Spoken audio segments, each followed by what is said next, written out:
Hi, and welcome to the course. What we're going to look at in this particular section is using the heavy bag, or in this case, the standing bag, which is the same kind of thing, in order to work on your martial arts skills, kicks, punches, combinations, how to move around, how to use the heavy bag as an opponent.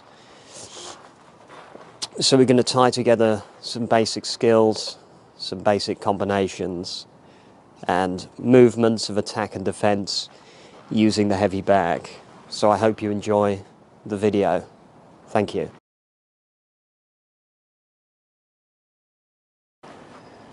So in order to start working with the heavy bag, we need to think of some basic equipment that we need to use. So the first thing we can look at is the hand wraps. To use these, we simply unravel them, making sure that there's no curling or folding, so that they're straight and flat. And all you do to put them on is make sure the inside is facing in, hook it round the thumb, and begin by turning it round the wrist a couple of times. Now, depending on the length, you might need to do this quite a few times. These are fairly short. And once you've turned it round the wrist, you just secure it by pulling it slightly, not too tight to constrict the blood flow, but just so that it's firm. And then we begin looping round each knuckle,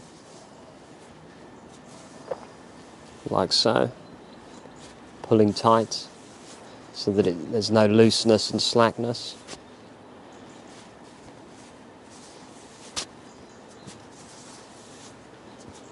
And then we just end up the wrist. Excuse me. We go once around the palm, and then end at the wrist. Now these usually come with a Velcro, which you can just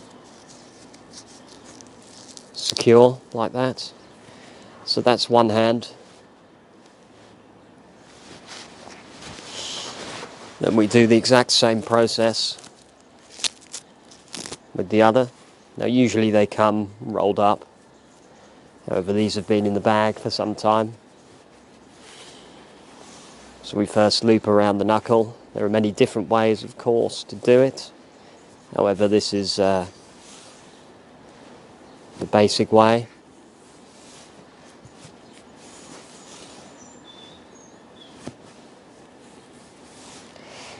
And then once again around the palm, so that this secures the fastening that you've got around the knuckles.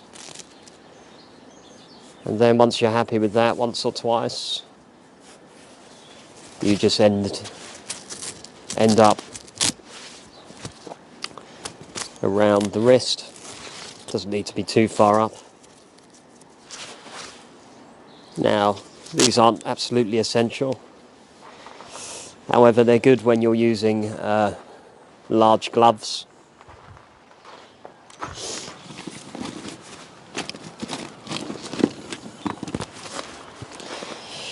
Now I've got these boxing gloves. I believe these are 12-ounce gloves. Any will do. You want some good quality ones, leather if possible. Now, we use these inside the glove because when you're using the glove, there's not such a sensory feedback with the hand. So, because of the cushioning. So if you're using the hand, although it's more prone to injury, such as bone-on-bone injuries, it's often more stable because because of the immediate feedback on the skin to skin through the system. There's a natural aligning and accommodation to the pressure that you're putting through the opponent, or that he's putting through you. When the glove's there, there's a cushioning, so there's a dampening of this natural feedback through your own system. So these help just stabilize the wrist to prevent bending of the wrist whenever you're hitting the heavy bag. So the two things we need to start with are the hand wraps and the gloves. You can use thinner gloves, such as for mixed martial arts, lighter gloves for the basic cushioning, but also the boxing gloves are very useful too.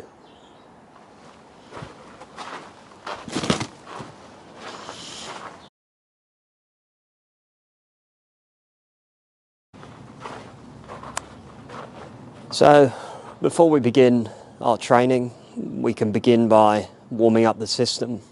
So again, this is the idea of warming up, is to kindle the fire. So this starts off in the center of gravity and works its way out to the limbs. And during the warm-up, so as the fire spreads, to use an analogy,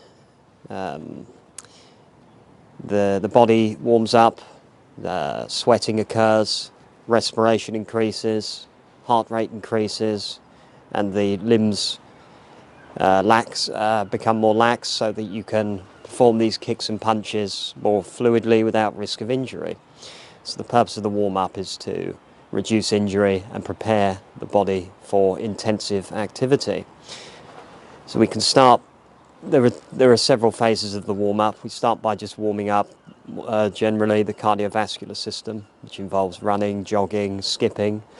We then mobilize the joints, increase the range of movement with various exercises, and then we can build the pressure in the system and the strength side of things by doing some basic strength and speed exercises. So the following is just an example of a quick warm-up routine, a very basic one. The length can be anywhere between 10 to 20 minutes or even longer at certain levels of intensity. For example, professionals will often warm up for half an hour or so. The main point of the warm-up, it prepares you. It doesn't need to be an exact segment. You can just build as you go through the training. You can build gradually so that the warm-up phases itself into the actual training.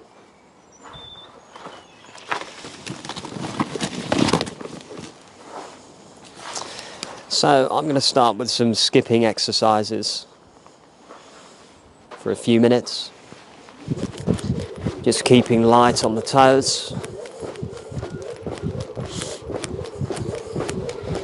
Now obviously this isn't the ideal conditions, but in any training, any self-defense situation, you're not going to find yourself in ideal footwear, ideal conditions. So whilst we need to make sure we're training safe, the reality is of self-defense that it won't be safe, so use your common sense here.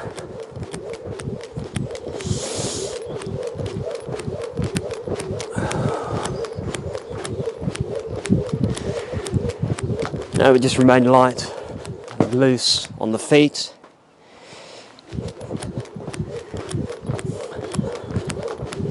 On the balls of the feet.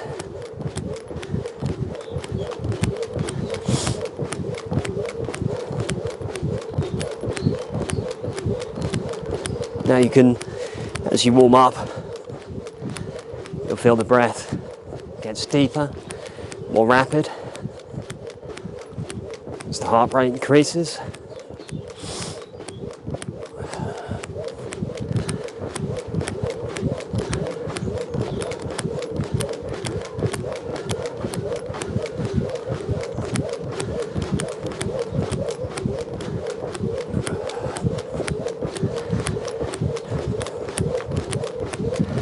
So you can do this for several minutes. You can take a break after a couple of minutes. Some trainers like to do it in rounds. For example, you could do 2-minute rounds, 1-minute rounds, several times. For instance, you could do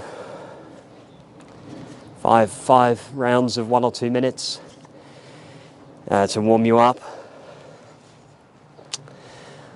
I won't do too many, just for the purposes of recording.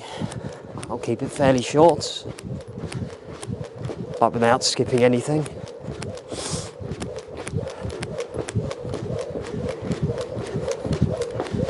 So as you warm up the legs, generally get warmer and feel more active. So the other thing with the warm-up, increases alertness. It's not just a physical thing. It's a mental, psychological, and energy boost.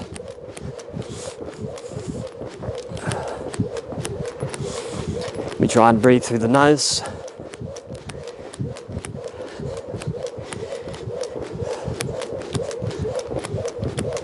Particularly as we breathe in. You can breathe out through the mouth if you wish. So we do, after a couple or a few rounds of skipping, as you require, as the body warms up, we can then move on to some mobilization, some arm swings, just to open out the chest and shoulders.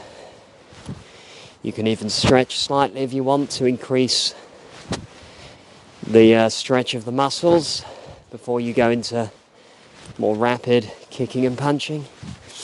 Swing back. We can do, say, 10. And forwards. We can do some waist twists to work the hips and core. And the other side. Now, as I say, during the actual training, you can gradually build up the intensity, so it doesn't need to be an all or nothing warm up. You can gradually build the pace as you go. You can reach side to side, hold for a few seconds.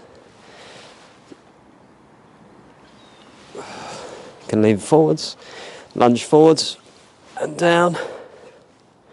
This one will work the hips, and you can change. This one will just gradually open the hips.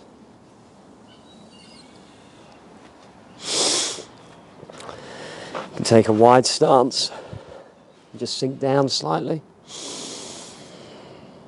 feeling the breath enter the lower body.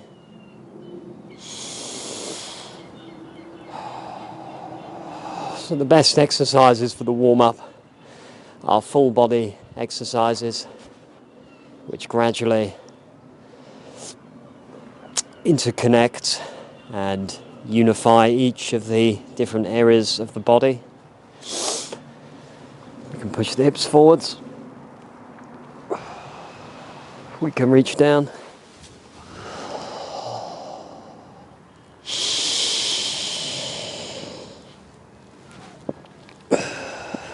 We can reach up.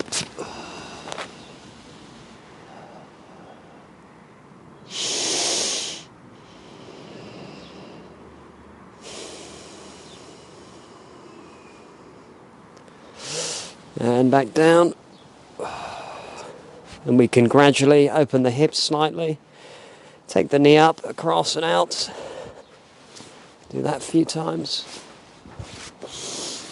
Each side.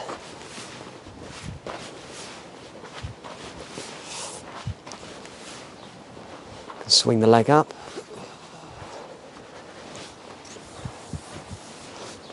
Let's prepare the legs for kicking. Do the other side.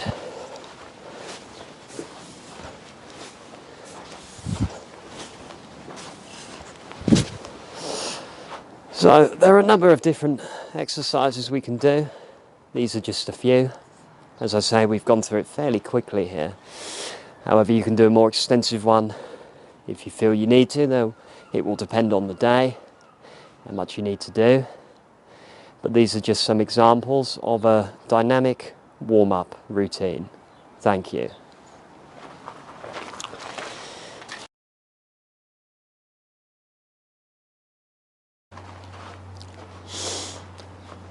So the first technique we're going to look at using the heavy bag is the jab. So briefly to go over the jab once again. We take our fighting stance, feet hip width apart, arms up to protect the chin, and this one allows us to jab this left hand. So with the left foot forwards. From the guard position, we just extend out and through.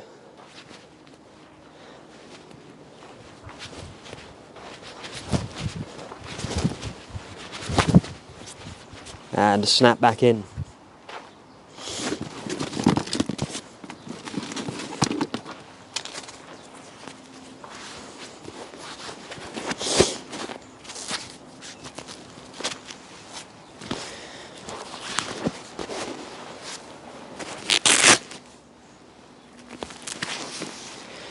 So when we're working the jab, we just touch the bag. We can add some power.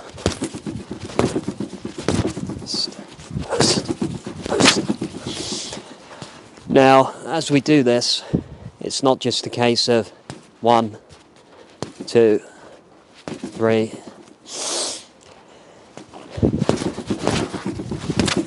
Nor is it a case of just standing in front and doing that, or standing at the exact same distance. Now I've just shown you 4 or 5 different ways. From close, stepping back, stepping to the side, light, heavier, body. So there are so many different ways of doing the same thing. We can move around. We can double up. We can evade at the same time. We can slip. We can double up. So there are many different ways of doing the jab. So let me just show you a few examples of working around the bob. So we always look at the bob, which is this piece of equipment here. Always look at the heavy bag as though we're an opponent.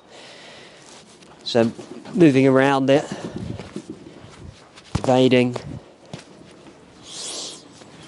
1, 2, high, low.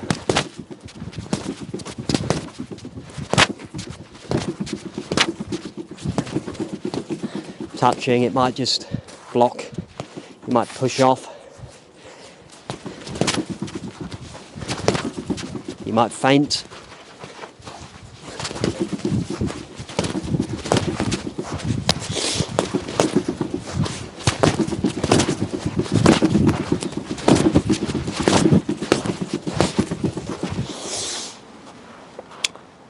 So that was the jab and how to use it on the heavy bag.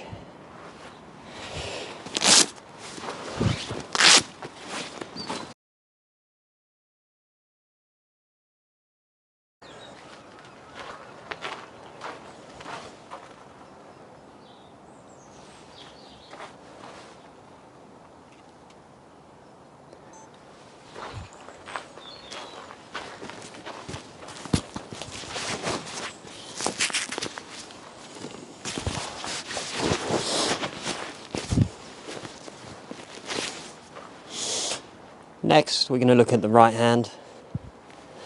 So we've looked at the jab, the right hand directly follows. You pop it out and pull it back in. So there's a pivot of the back foot, turning of the waist, the hips. It's a more powerful shot than the jab, and it follows up from the jab.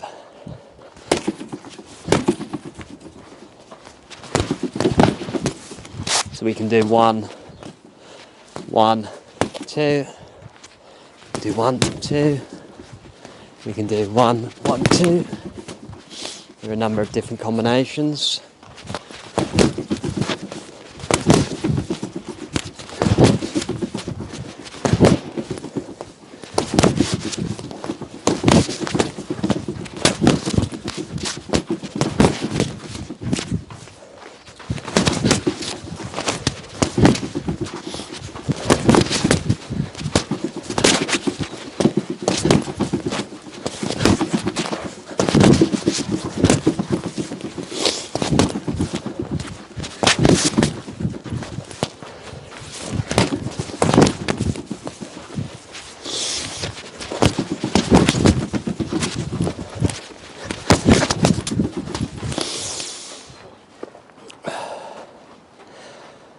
So that's just an example of how to use the right hand. Now once again, when we're doing these combinations, we try not to do them in a flat way. We're moving to the side, we're slipping, we're going back, we're going in, and we're doing lots of different combinations of movements, feints. We're keeping active. This allows, well, this prevents the opponent from focusing in, constant movement. It's hard to track this kind of movement and activity. And keeping a guard there just prevents the opponent from being able to penetrate your defense.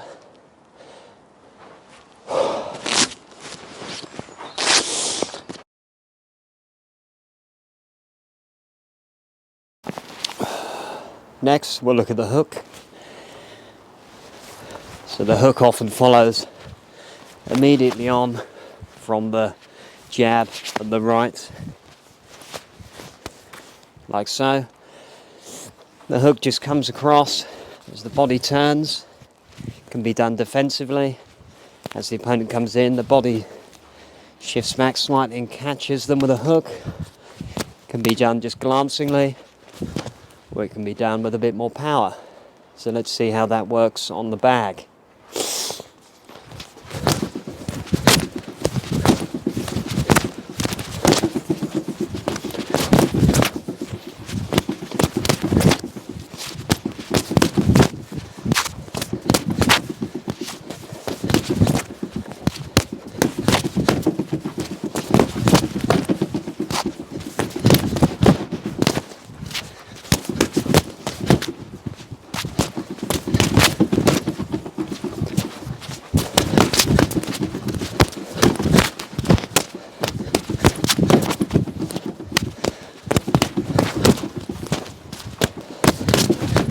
So you can do the right hook as well. It's more of an advancing.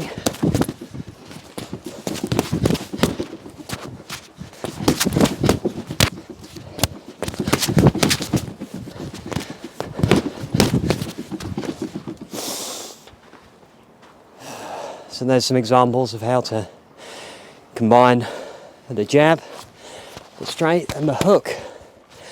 Now you can do a single hook, a double hook, a low to high, a left to right.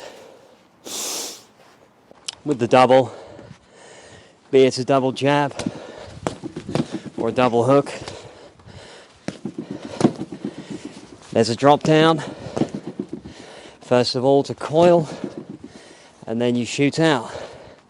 So rather than 1, 2, there's a coil, you partially draw back, and then you land that second with the hips already partially in.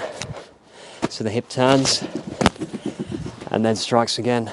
So you can practice working all these combinations together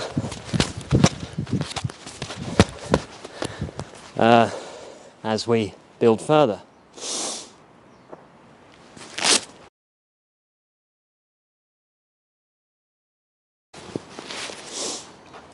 So let's look at the uppercuts. We've looked at the hook. The uppercut comes through and under the chin, or it could be used in the gut. All you do is just punch up from low to high.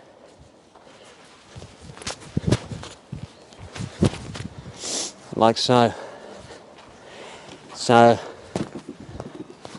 you catch the chin,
so those are a few examples of how to do the hook.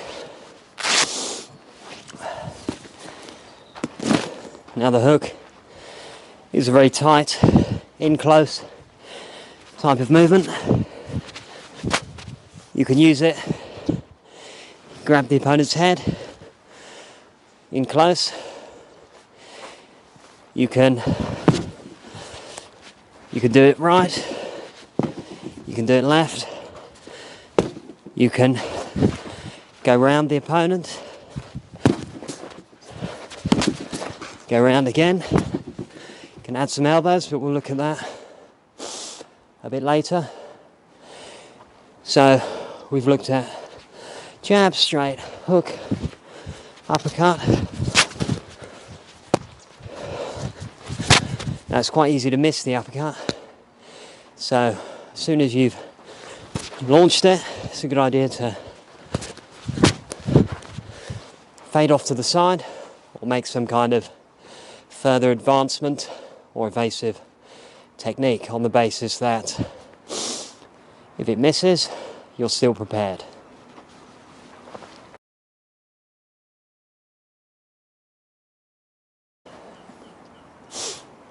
In this section, we'll look at elbows and as well knees.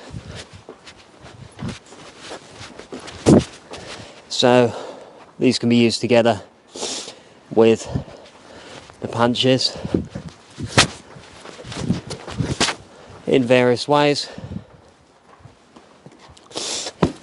So to do the elbow, it's the same as the hook, but you're slightly closer in or moving in, and you just land with the blade of the elbow.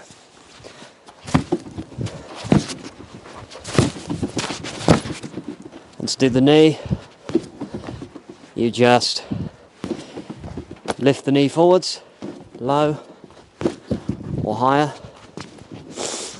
driving through the target as always, not just stopping there. We drive through using the whole body weight.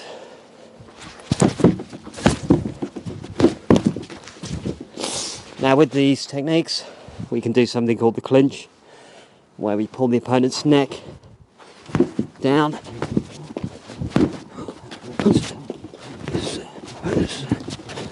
and into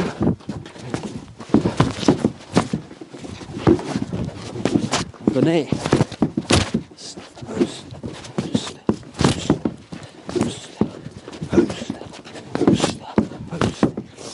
Now we can obviously Mix it with the punches.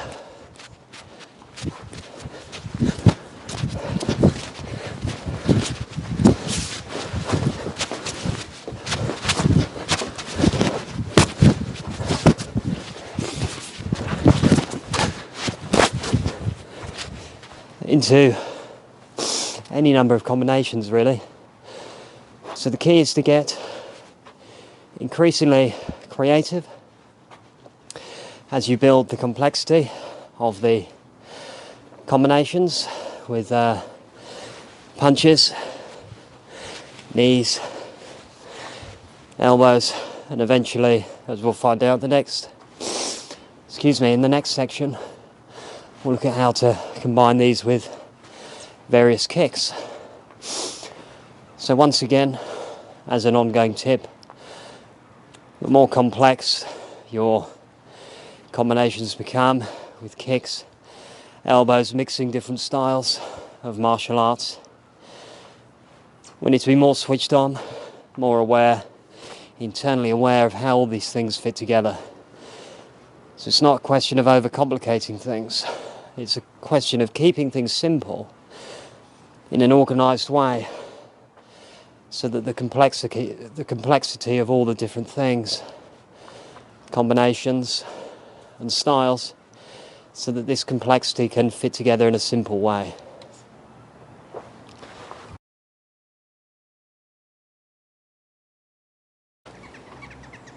Now, before we look at the different styles of kicking, let's look at how we can work the punches, elbows, knees in together at a closer range. So in dirty boxing, which is to do with clinching from behind the opponent's head, pulling them into the punch, this makes it harder for them to attack you, because if I'm pulling their head down, they've lost their equilibrium somewhat. However, I've still got mine, and I've also created a kind of guard to prevent them uppercutting or doing various attacks on me. So from this position you can obviously take them down. We won't look at that this time. But you can also pull them into the elbow, pull yourself in as you hit them. This prevents them counter-attacking, because if you pull yourself in, elbow, shoulder, it then prevents the opponent from being in the sort of range to strike you, because they can't hit you in the face if you're very close. So it's also an offensive and defensive concept. So we can pull the head in, pull them into us,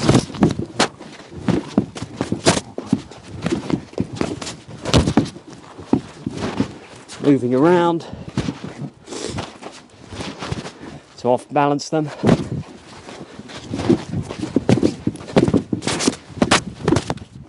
pulling them into the uppercut.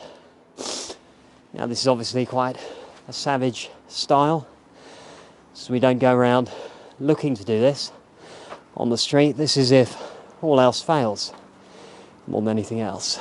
So that was dirty boxing. If you don't have a bag at home, you can do any of this without any equipment at all. You can just practice pulling the opponent in and practicing these various techniques in shadow boxing, or just without any equipment or partners.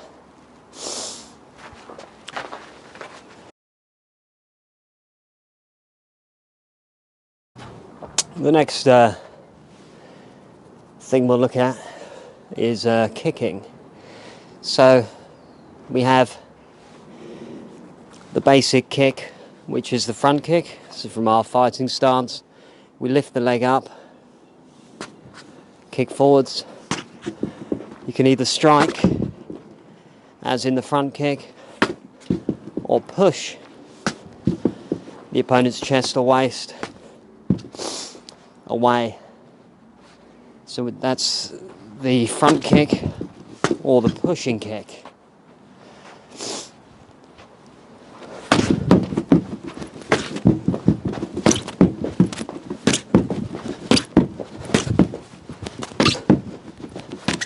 Now you can also turn the hip in more slightly to turn it into more of a side kick. The side kick just draws the leg in and up, and you kick out, pivoting that standing foot.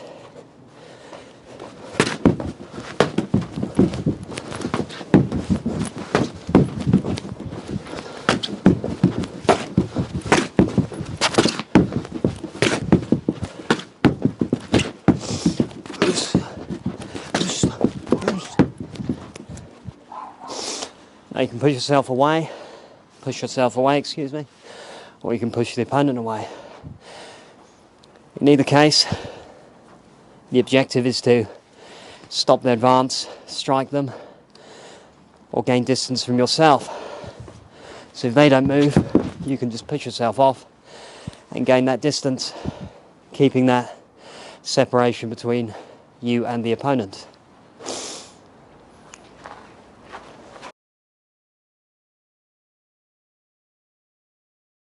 The final kick we're going to look at today is the roundhouse kick. Similar to the front kick, the knee comes up. We turn the standing foot. There's a pivot of the waist and hips, and an extension of the hip and knee across the target.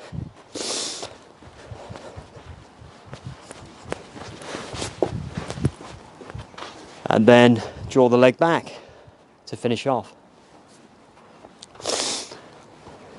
We can do this low or high or mid.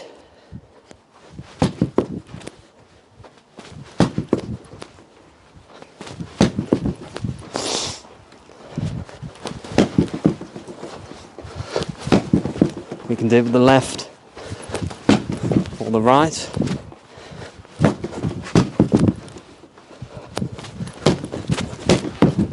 Do it high to low.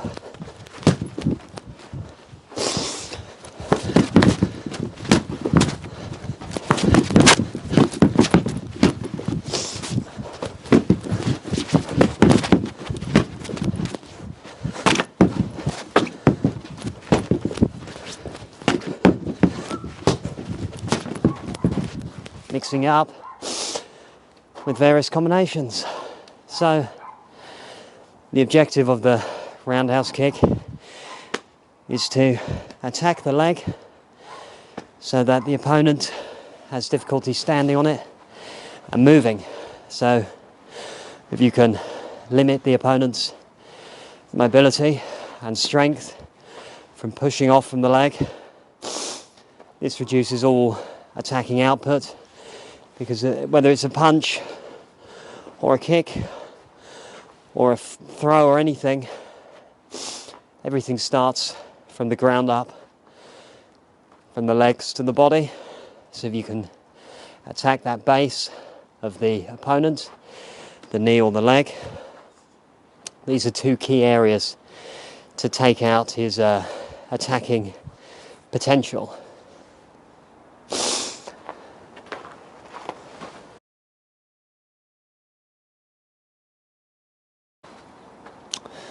Now we've looked at all the individual and combinations of skills and techniques. So just to add on to that, some general. There are many different combinations that you can try. You can even make them up yourself with consideration for distance, objective, and whether you're attacking, defending, and what you're going to do after that.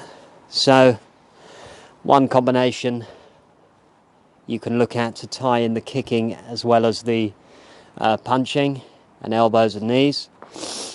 You can look at a jab, a straight, and a kick, and then move to the side. or kick, land forwards, jab, move to the side. So let's look at the basic punching and kicking combination of jab and kick, and then you can move to the side so that you're always offline. You don't want to just be going backwards and forwards. You'll be moving side to side, pivoting, stepping across. So a few times.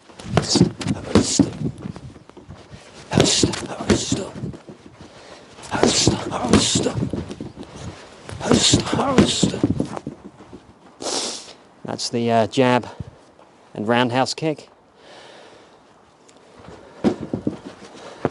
We can look at the left kick, left, right, cross. So if we want to do the left kick, we can often do a little shift just to draw that power. And then we can take ourselves across. Always keeping the guard up, moving to the side, so that any attack that comes through will be stepped off from.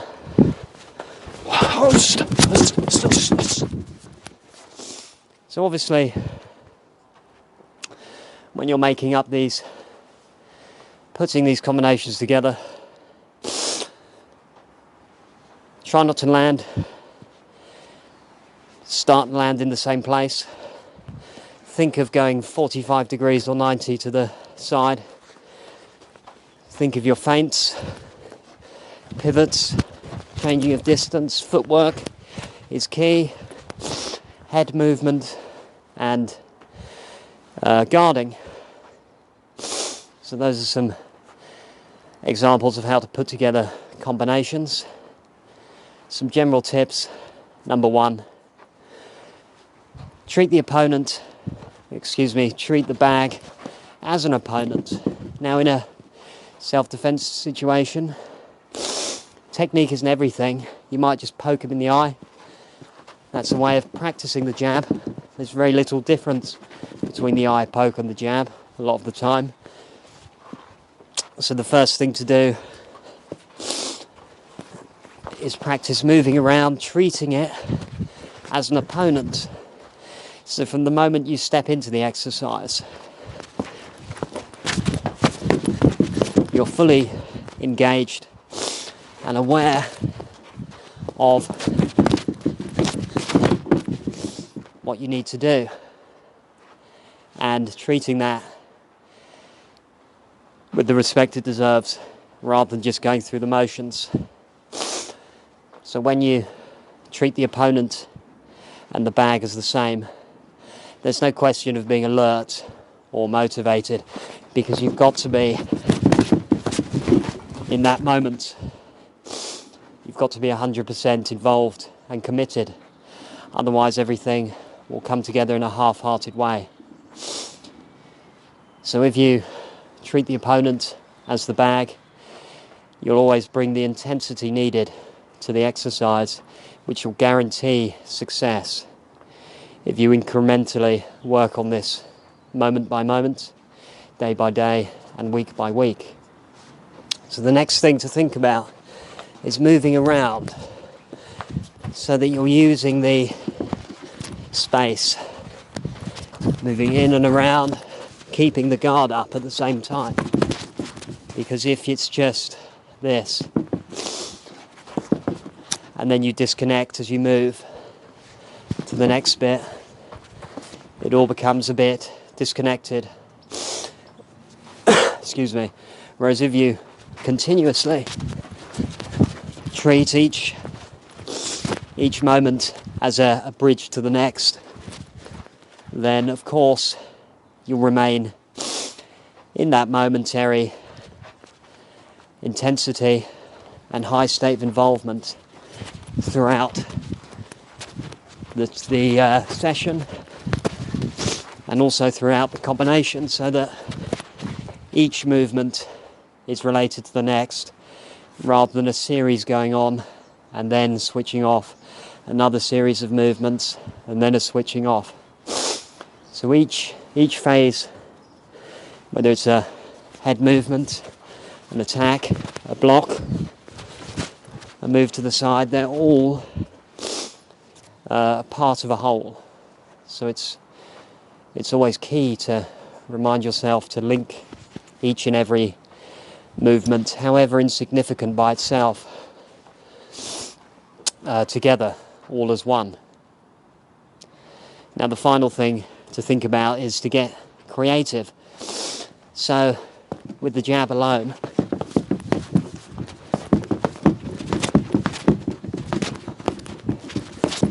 there's so many different ways of doing that there's never the same jab even performed twice, whether you're doing it for 10, 15 years.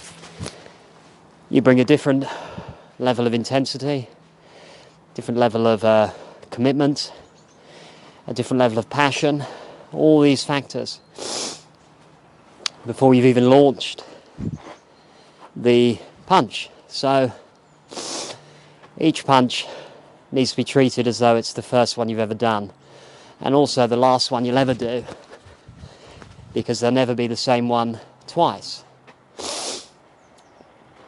So it's like playing a note on a guitar string. You can play the same note, dum da dum da dum da dum dum dum dum, or you can do it 1,000 different ways. Da dum dum dum dum dum dum dum.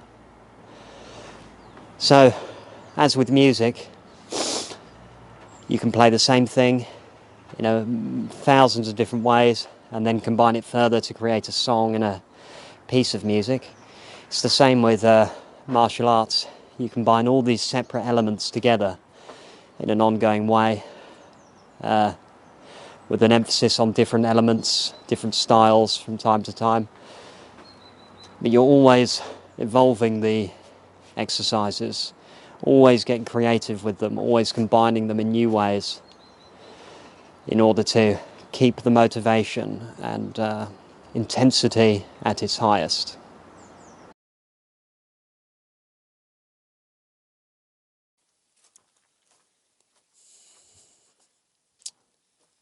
We're just going to look at how to tie together all the different techniques in a typical training session. So obviously this can be done in rounds, in drills, or anything. So in order to tie everything together, we just work around implementing all the considerations we've looked at over the session.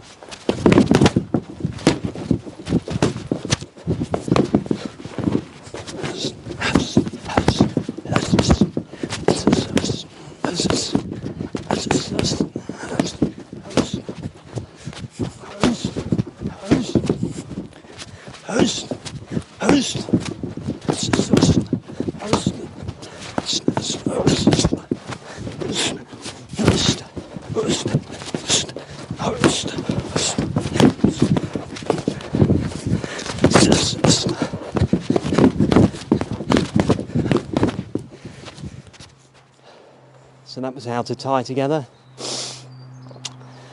all the different combinations in a typical fashion. As you can see, you try and remain fast, fluid and creative, so that each session builds on the last and becomes an evolution rather than a set of static exercises. So in your training, you're always looking to become an evolution rather than a finished product.